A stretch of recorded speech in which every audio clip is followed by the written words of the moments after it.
Wing.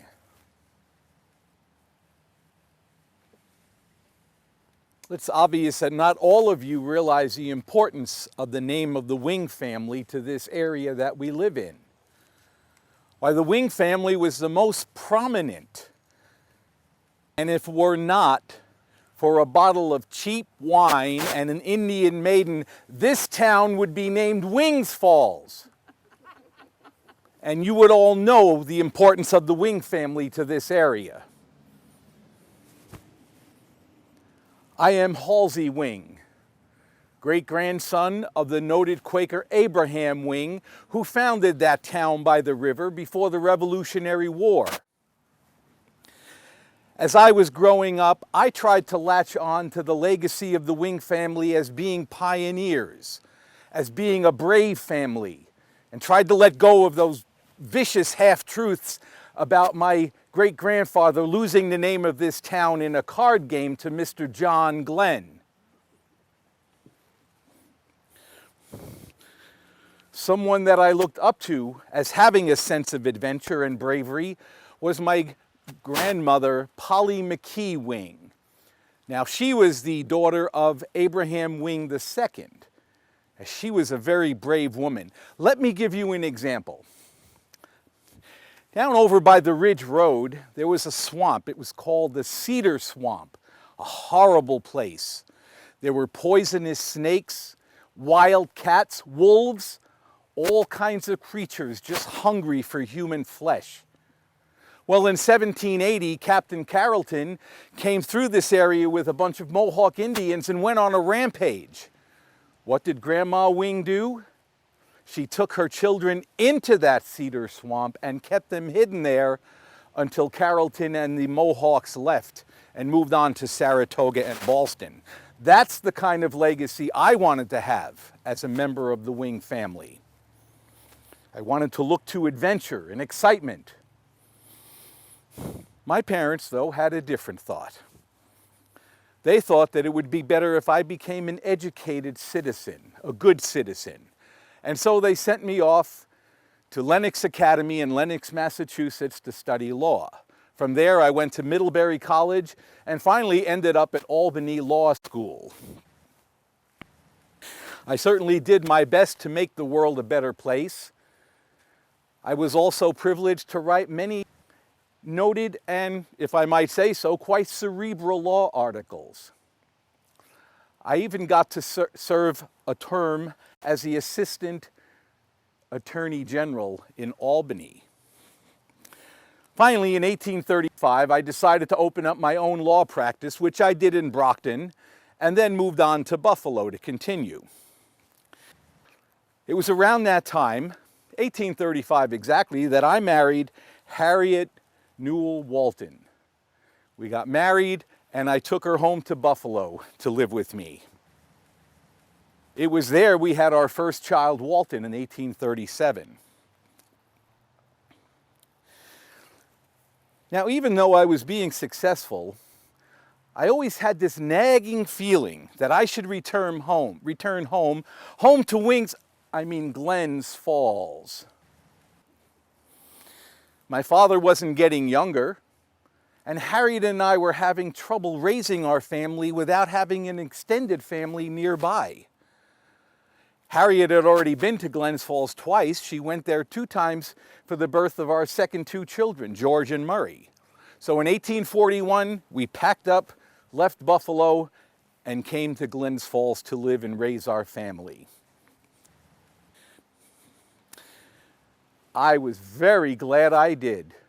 I just loved the freedom and the safety of Glens Falls. There was opportunity for the children to be involved in all kinds of adventures. You see, I wanted them to grow up being able to fulfill that adventurous spirit, which I was not able to as a child. When we first moved back to Glens Falls, we lived at J Street in the center of town. And then sometime later, we were able to build a glorious 3-story Second Empire mansard mansion on Warren Street. It was made of Philadelphia bricks.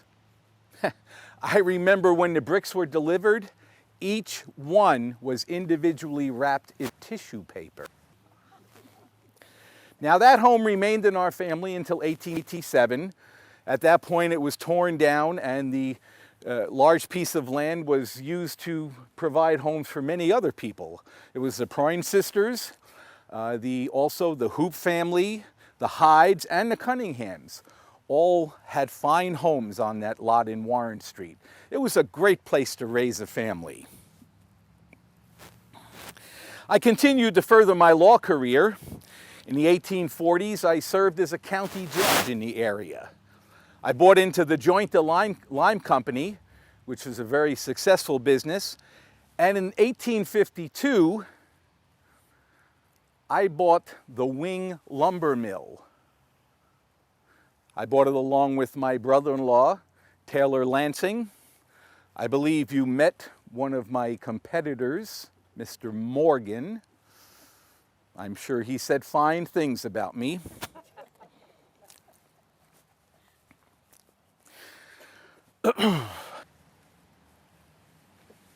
I was a very civically minded person. I was a member of the YMCA. I was a member of the Glens Falls Transportation Company, the Glens Falls National Bank, and I served as a trustee at the Glens Falls Academy. I became a very wealthy and very well-respected man in this town. Now, even though my forebears were Quakers, I actually followed the word of the Presbyterian Church. And we attended the church which at that time was called Old White, and it was on Warren Street. I remember we were able to donate a clock there when we first joined. Politically, I was a Democrat. So I did not exactly agree with the policies of one Mr. Abraham Lincoln. However, I did support the Civil War. So when my sons Edgar and George came to me and said that they wanted to join the Union Army and fight for their country, I admired their spunk and the fact that they wanted to go off on an adventure. So instead of buying their enlistments, which I could have done, I sent them off.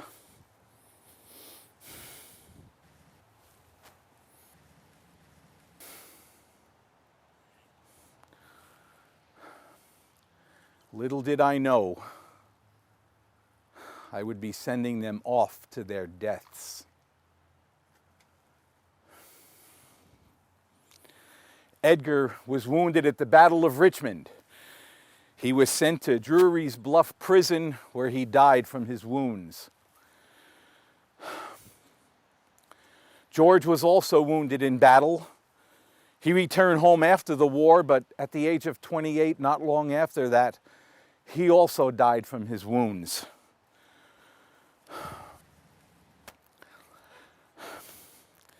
And around that same time, Edgar's daughter Emma, our sweet little Emma, passed away at the age of 3.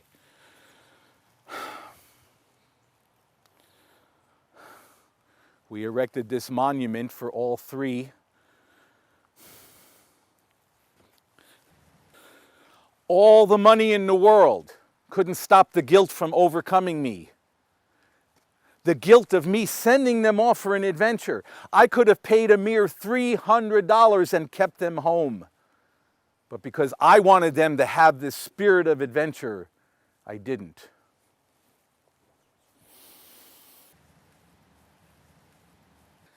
After the war, I worked very hard to have the Soldiers' Monument built in the center of town. And after it was built, I still could not find peace. Finally, in 1870, at the age of merely 60 and a half, my heart was broken and I passed away. I had borne a lot of guilt, a lot of burden. Because of me, Edgar and George's young wives, Hannah and Jenny, had to carry on without them. I had spent my whole life carrying burden, but this was all just too much. Yes, we were quite wealthy. But you know, there were times I would look out my door and I would see other people in the neighborhood who were not as well off as I was, and I would envy them. One fella stands out in particular, an Irishman, Joe Feeney. It seemed he was always singing. And a couple of nights a week, he'd run down to the East End towards Sandy Hill where all the pubs were. There was an energetic nightlife there, and he seemed to enjoy that. He took good care of his kids, and every morning, without fail, you would see him leave his front door and give his wife Elizabeth a kiss. He came from Ireland with nothing. He ended up making a decent living as a cigar maker, but he just seemed to enjoy his life so much. And yet, I could not find that enjoyment. If I think back, all I see are missed opportunities with my family. And I can't help but wonder, what would have happened if I would have been able to fulfill my sense of adventure at an early age? I wonder. Life is so short. Good day.